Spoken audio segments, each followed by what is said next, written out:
तो उसी रास्ते से राजा का मंत्री आ रहे थे, तो उस लड़के को देखे तो कहे लड़के से कि ये लड़का बीच रास्ते में तुम गांधा क्यों खोदते हो? तो लड़के ने कहा मैं अपने लिए खोद रहा हूँ, तुम्हारे लिए नहीं। इससे तुमको क्या होता है? तो मंत्री ने समझा ये लड़का तो बहुत चालाक है। तो मंत्री ने कहा जय लड़का, तो कहो क्या बात है? तो नौकरी करोगे? तो हाँ जरूर करेंगे। तो चलो हमारे साथ। तो मंत्री ने उस लड़के को लेकर के अपने घर को गए और कहे कि देखो तुम्हारा यही काम है, जब हम कचहरी से आए तो हुक्का बुझ करके देना, यानी गुड़गुड़ा वो पी रहा था मंत्री। तो लड़का कहा हाँ ठीक है। तो लड़का अपना ड्यूटी करने लगा। जब मंत्री राज दरबार से आए तो हुक्का बुझ करके मंत्री को दे देते थे। तो एक दिन राज दरबार में राजा ने मंत्री से पूछा कि मंत्री बताओ परमात्मा कौन काम करते हैं? तो मंत्री ने कहा ये राजा साहब इस प्रश्न का उत्तर आज नहीं बताऊंगा, कल बताऊंगा। तो राजा साहब कहे ठीक है जाइए कल बताइएगा। तो जब मंत्री अपने घर को आए तो लड़का ने वो हुक्का बुझ करके दे दिया। तो मंत्री ने वो हुक्का जो है फेंक दिया और मन मलिन करके बैठ गया। तो लड़का ने पूछा मंत्री से जो मंत्री बताओ जी आप हुक्का क्यों बिग दिए और मन मलिन करके क्यों बैठे हो? तो मंत्री ने कहा जे देखो राज दरबार में राजा ने एक हमसे प्रश्न पूछा है। तो क्या? तो यही पूछा है जो परमात्मा कौन काम करते हैं। तो लड़का ने कहा ठीक है, अरे राजा साहब के चल करके हम उत्तर देंगे, आप क्यों चिंता में पड़े, हम जा कर के उत्तर देंगे। तो मंत्री ने कहा कि ठीक है। तो फिर दूसरे दिन जब राज दरबार में पहुंचा मंत्री तो राजा ने कहा जी बताइए मंत्री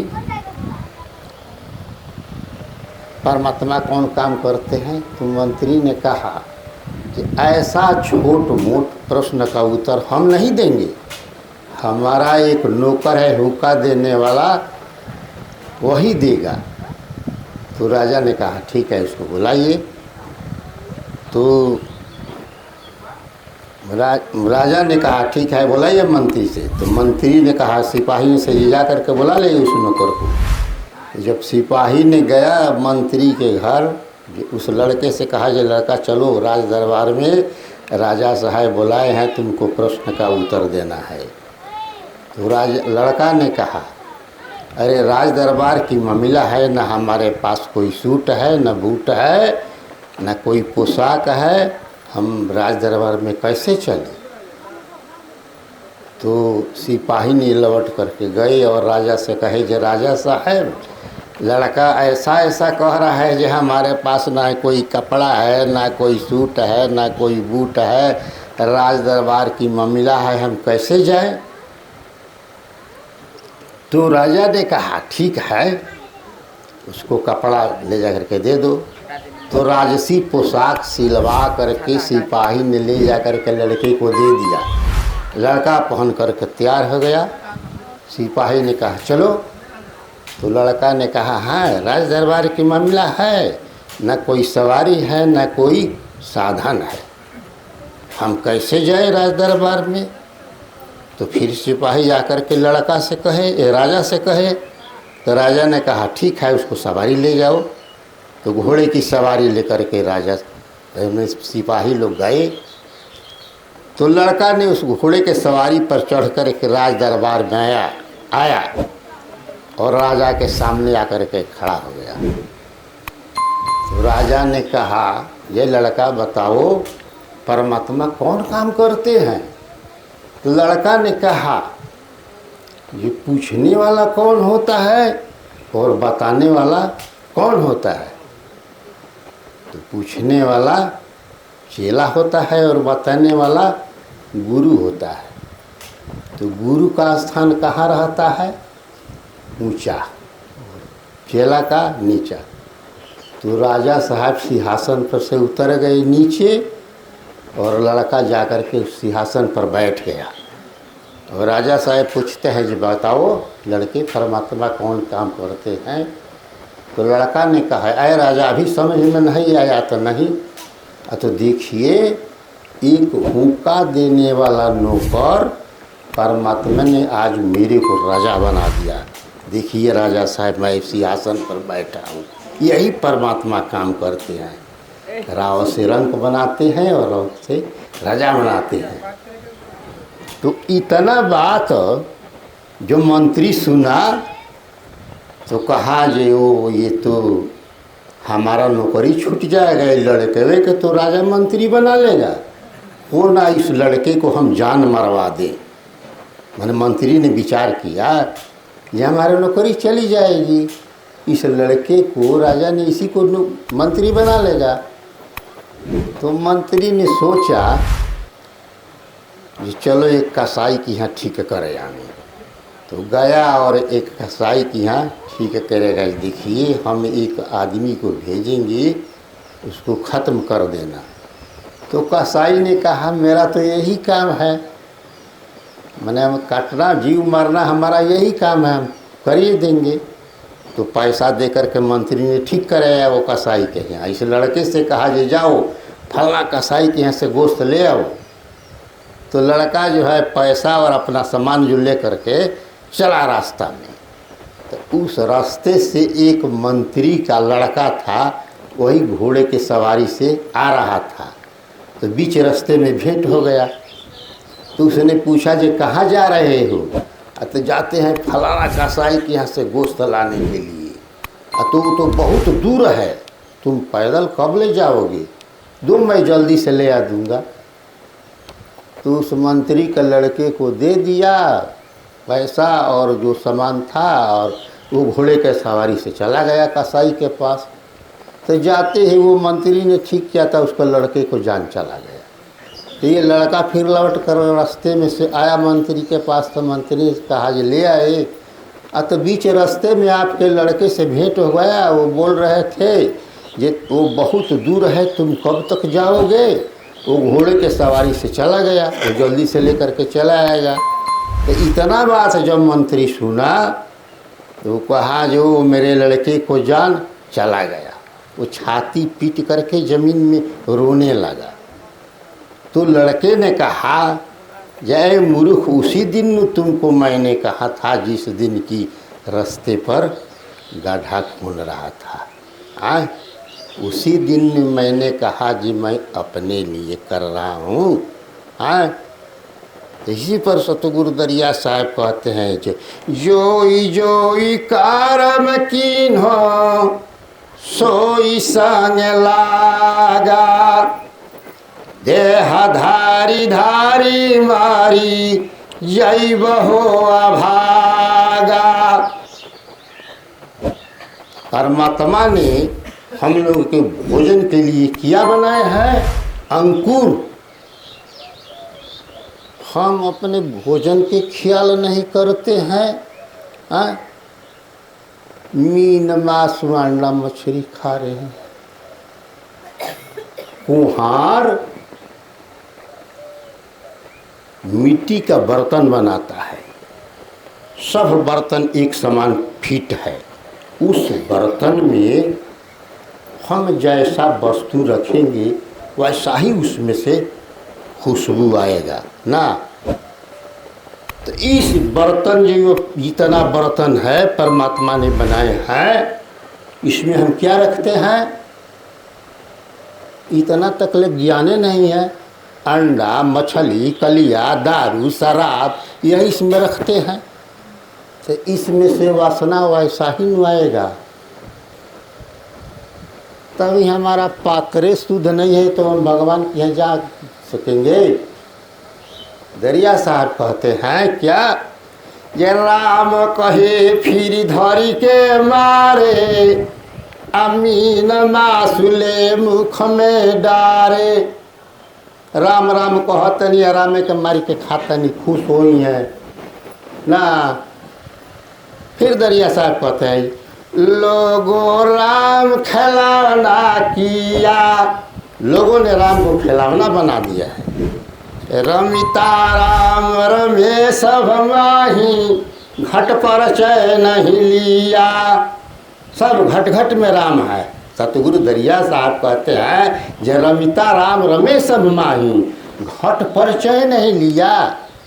तब माछ का क्षय ब्राह स्वरूपी वा को बधन करते। मछ के कच्छ के ब्राह के माने राम भगवान अवतार लेनिया, उसकी तुम बधन करते यानी बध करते हो। माछ का क्षय ब्राह स्वरूपी वाको बधन करते। तीनों देह धरा रघुनंदन, पाप किए नहीं डरते। तुम पाप करते हो डरते नहीं हो। तीनों देह माने रघुनंदन यानी राम धरे हैं और उसी को हम वध करते हैं। कहाँ ज्ञान है? लोग कहते हैं ये लोग रामे के नहीं मानते।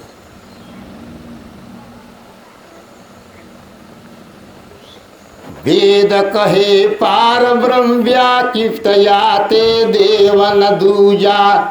वेद कहते हैं ये पार ब्रह्म व्यापी है, ऐसे देव दूजा दूसरा कोई नहीं है। रक्षक है फिर भक्ष करत है, पाहन पाती पूजा। कहते हैं जो हमारा ये रक्षा करते हैं और उसी को मार करके तुम भक्ष करते हो। रक्षक है फिर भक्ष करत है, पाहन पाती पूजा। फिर कहते हैं ये काम बीज से जीव जन्माया, मांस मछलिया छिया। जो जीव्या हरि नाम जपतु है, सो रस ने रस पिया।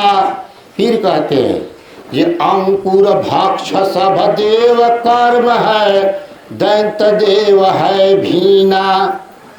पढ़ के पंडित खंडित करते, बड़े जगत में बीना। फिर कहते हैं क्या ये आनक राम है हंसी खिलाना, मेरो प्राण धारा। कह दरिया कोई आत्मदर्शी जो यह ज्ञान विचारा।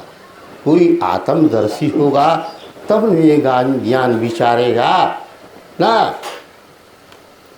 जिसमें बोलता है उसको पूजा करना है। आपकी फोटो बना दिया जाए, आपके मूर्ति के सामने मेवा मिष्ठान कुछ रख दिए, आपको मिलेगा? नहीं मिलेगा ना। दरिया साहब कहते हैं जी आत्मदेव पूजहु रे भाई, आत्मदेव निरंजन राई। आत्मदेव अन्न के पूजा, आत्म छोड़ी देव नहीं दूजा। प्यासे के पानी, लंगे के वस्त्र, भूखों को अनाज देव, आत्मदेव को पूजा करे, यही सार्थक है। फिर कहते एक जीव के बाधते महापाप प्रवेश। एक जीव के वध करेंगे तो महापाप प्रवेश होगा। त्रिदेवा वध होता है, ब्रह्मा विष्णु महेश। एक जीव को मारेंगे तो त्रिदेवा वध हो जाएगा। एक जीव की सेवा कर देंगे तो सबका सेवा हो जाएगा। इसलिए आत्मदेव को ही पूजा करना चाहिए। अप्रेम भक्ति निश्चय दिल दीजिए। शरीर छूटने से पहले एक अपना स्थान बना लीजिए। नहीं बनाएंगे तो 84 में चले जाएंगे, तो कुत्ता बिलार सियार में चले जाएंगे तो हम कुछ कर नहीं पाएंगे। हम लोग मानव की खलड़ी पहने हैं तो मानव का गुण होना चाहिए।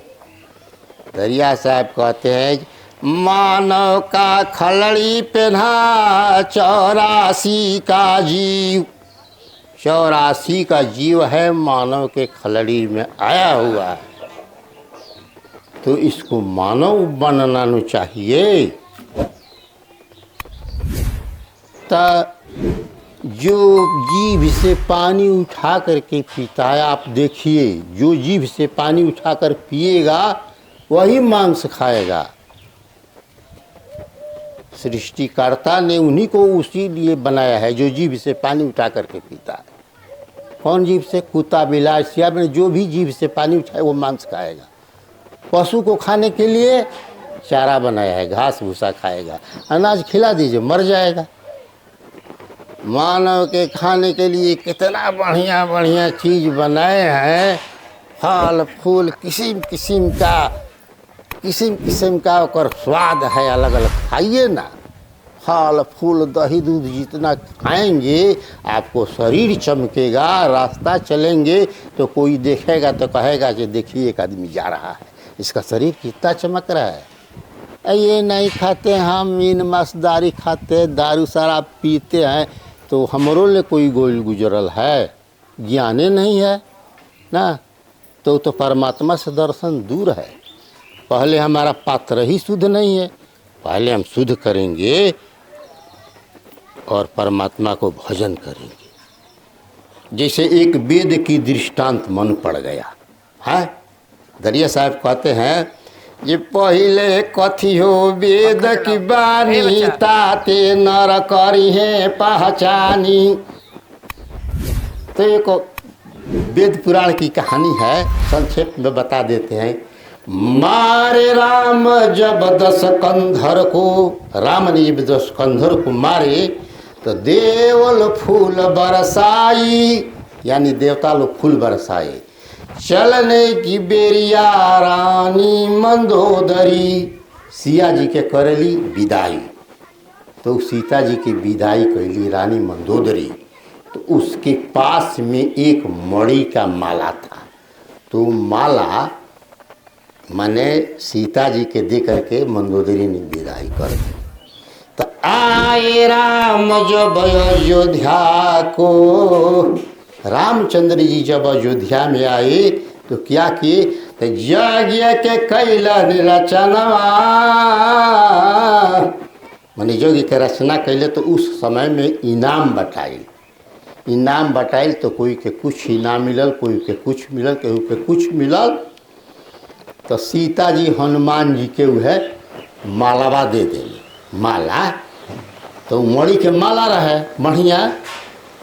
तब पौले हनुमान, माने हनुमान जी अपना हाथ में माला पौले हनुमान जब हाथ में अपना माला हो, माला के फोरी फोर के देखे, माने माला के फोरी के देखता रहे। तुरंत जाले रहिया में फोरे ले एक दाना हो, फोरे ले एक दाना, एक दाना छिटकावल जाता रहे। ओ दाना के फेंकत जाले, जाने न भगवाना हो, माला के फोर फोर के देखे। माने राम के मालूम ना भइल, तब राम के मालूम भइल। कहत रहे कौना कारण से तू माला के दाना फोड़त रहो? हाँ, राम कहलन जे इस माला के दाना कौना कारण से तू फोड़त रहो? कौना कारणवा फोड़ल मालावा के दानवा? हाँ, राम कहतनी जी तहार बानर के जाति हो, माने बानर का जाने आदि के सवाल कि कैसा बा, तहार बानर के जाति। तो जी ई बात जब हनुमान के लागल तो कहते रहे ये राम देखो इस माला के दाना में सीताराम शब्द नहीं है, इसलिए मैं इसको तोड़ करके फेंक रहा हूँ। तो कहाँ है? तो देखिए मेरे शरीर में है। छाती फाड़ करके दिखाए हनुमान जी ने राम को। तो राम वहाँ कहे जे धन्य हो हनुमान जिकरा हृदय में भगवान है, ठीक नो। तो उसी तरह से हम लोगों को जो गुरु मंत्र मिला है, मैंने गुरु द्वारा जो मंत्र मिला है नाम, तो हनुमान जैसा हम अपने हृदय में रख लेंगे तो सार्थक है ना। इसी पर दरिया साहब के वाणी है, धूर्प पिए प्रहलाद पिए हो, और पिवेले हनुमान नाम अमल लागी। हनुमान जैसे सीताराम शब्द को अपने हृदय में पी गए थे, उसी तरह से सतगुरु दरिया साहब के द्वारा जो नाम मिला है, तो हनुमान जैसा हम भी पी ले, अपने हृदय में रख ले तो सार्थक है ना। तो कोई पीवत संत सुजान नाम अमल लागी। धूर्प पिए प्रहलाद पिए हो, और पिवेले हनुमान नाम अमल लागी। उसी तरह से गुरु द्वारा जो नाम मिला है, हनुमान जैसा हम पी लेंगे तो सार्थक है। दरिया साहब कहते हैं जी, हर दम में दम लगाए रे, यहाँ दम लगाता है गम पे खा। अर्ध ऊर्ध के मूल में साधिल रे, जहाँ होत झनकार सत शब्द रेखा। सतगुरु दरिया साहब कहते हैं, अर्ध और ऊर्ध के मूल में साधिल रे, मैंने साधना तुम कर लो, जहाँ होत झनकार सत शब्द रेखा। जहाँ अष्टदल कमल के खुले कपाट, तहाँ सहस्र दल कमल में भंवर पेखा। साधना करेंगे तो ये सब दिखाई देगा। अष्टदल कमल एक शरीर को कहा गया है, जब इसको कपाट खुलेगा तब न सहस्र दल कमल में या ना ऊपर चढ़ेगा। जहाँ अष्टदल कमल के खुले कपाट, तहाँ सहस्र दल कमल में भंवर फेखा। तहाँ श्वेत घटा चमकत छटा, तहाँ श्वेत मोती अगम लेखा। तहाँ चित चकोर चुंगन लागे, गगन मगन चित चोभिरा खा। तहाँ वेद कितेब की गमी नहीं, निहितत्व शब्द स्वरूप देखा। यह सत सत नाम पहचानिल रे, सत बिना सब है धोखा। कहे दरिया कोई संत जन जोहरी, जिन्हीं हमन के तवल रखा। टोटली मानसिक है, जिन्हीं मन को तवल रखा।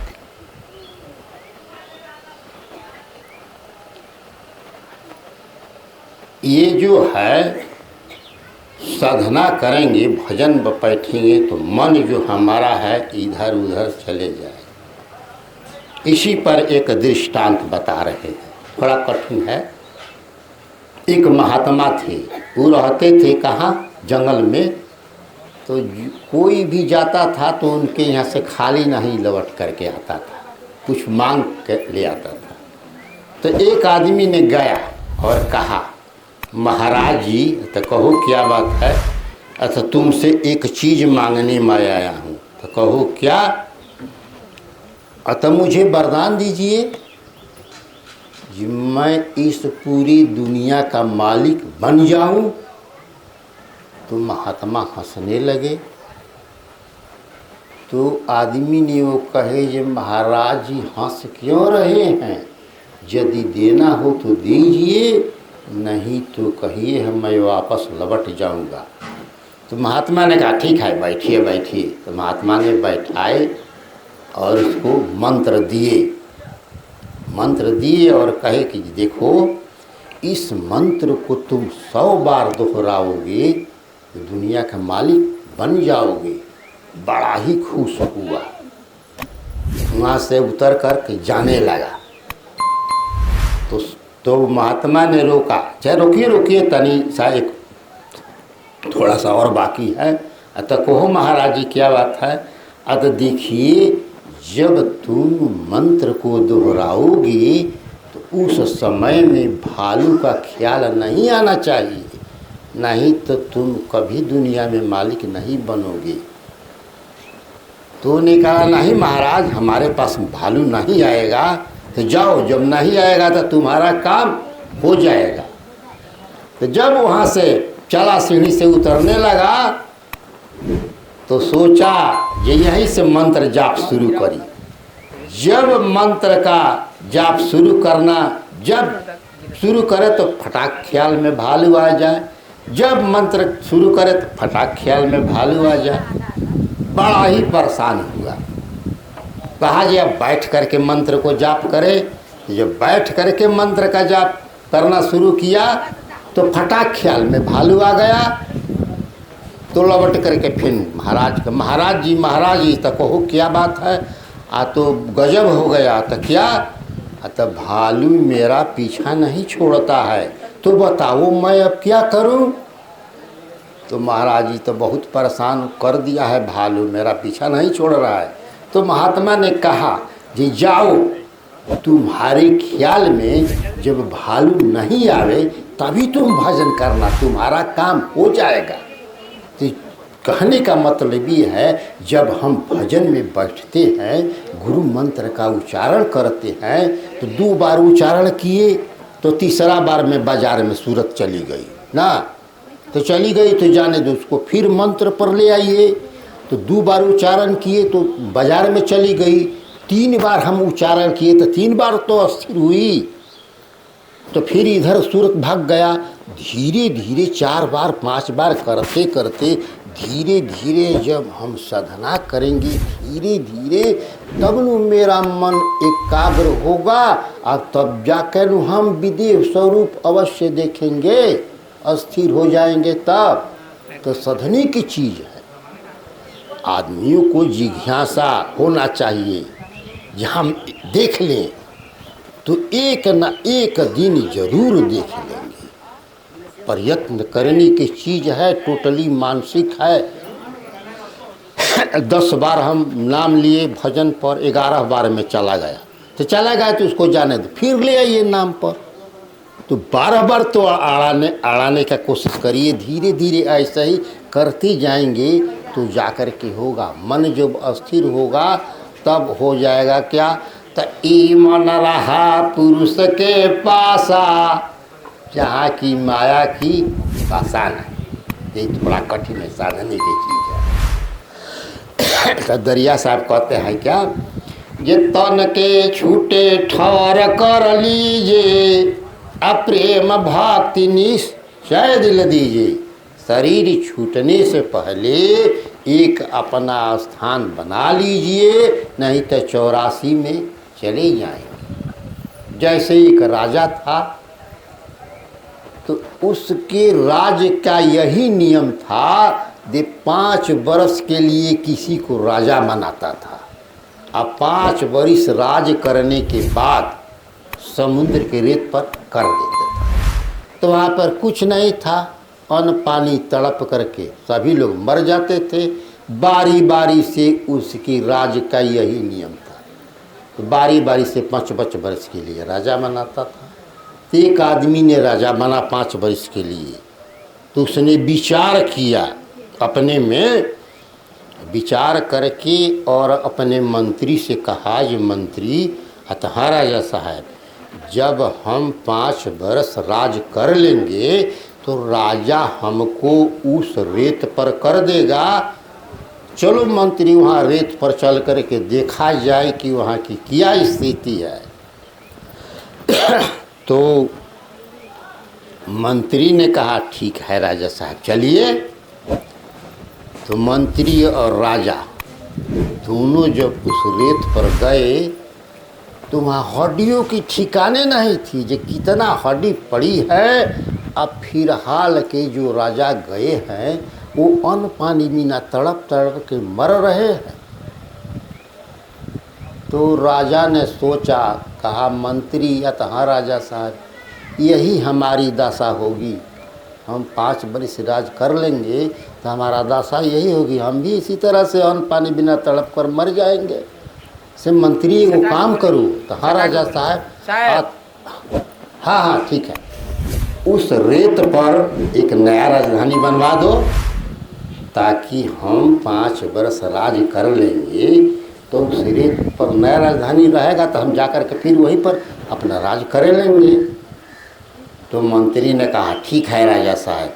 तो इस राज्य में से धन संपत्ति ले जा कर के 5 बरस में एक खूब बढ़िया राजधानी उस समुद्र के रेत पर बना दिया और सब कुछ का व्यवस्था कर दिया। तब तक ले 5 बरस गुज गया। तो राजा कहा, जय राजा, इस राज को छोड़ दो, चले जाओ उस समुद्र के रेत पर। तो पहले से वहाँ बनाया था राजा, वहाँ अपना एक नया राजधानी जा करके वहाँ राज करने लगा, बैठ करके राज करने लगा। तो कहने का मतलब ये है कि आप लोग जिस राज पर राज कर रहे हैं, इस 3.5 हाथ के शरीर में हम राज न कर रहे हैं ना, इसको छोड़ना है ना, जगह बनाए हैं ना। यहाँ तो बोला ही है, करसु त करहु पाई जाहि विधि रुपया आवे ना। माने कौन ऐसा उपाय लगाई जरा विधि से रुपया आ जाए, शरीर छूटी एकरा फेर मने की राजधानी छोड़े के मन बा, ई देहियो अपन ना। तो उसी तरह से वो राजा ने को अपने लिए रेत पर राजधानी बनवा लिया। उसी तरह से ये राजधानी छोड़ने से पहले हम कुछ भजन भक्ति कर लेंगे तो नरक में नहीं जाएंगे। दरिया साहब कहते हैं, धरी के बाह छोड़े नहीं कबही भव से ले तनिकारी। मैंने सतगुरु दरिया साहब छोड़ेंगे नहीं, इस भव सागर से जरूर निकाल लेंगे, छोड़ेंगे नहीं। मन ऐसा तो रहू भजन भक्ति हम कर लेंगे, परमात्मा का नाम भजन कर लेंगे तो 84 में नहीं जाएंगे। 1 जन्म ना होगा, 2 जन्म ना होगा, अरे छोड़ेंगे नहीं, जरूर निकाल लेंगे इस भव सागर से। ऐसा तो एक बेर जनक ऋषि थे, एक दृष्टांत और बताए। जनक ऋषि थे, अपने राज दरबार में जितना ज्ञानी दुर्वेश फकीर संत थे सभी को बुला ले और अपने सिंहासन के बगल में एक कुर्सी रख दिए थे। कहे यही कि 2 शब्द में जो बोध कराएगा वही मेरा गुरु रहेगा, नहीं तो सभी को जेल में बंद करेंगे। अब 2 शब्द में को राजा जनक के चितावे, तो अष्टावक्र जी गए सबसे बाद में।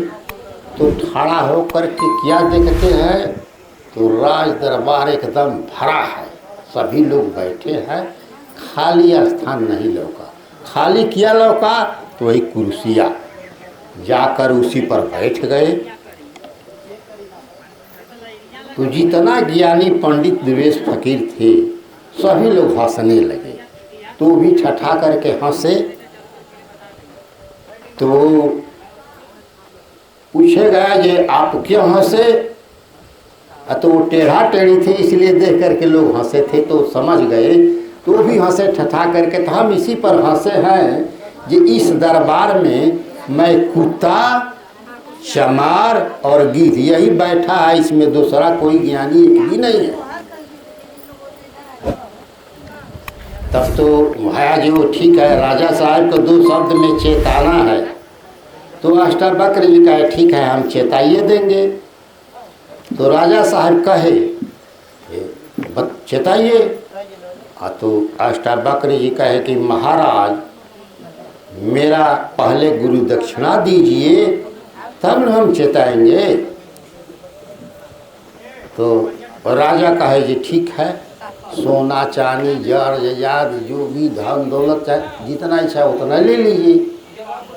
तो अष्टावक्र जी कहे कि राजा साहेब आपका जो अपना है वो हमको दीजिए, वो गुरु दक्षिणा हमको चाहिए।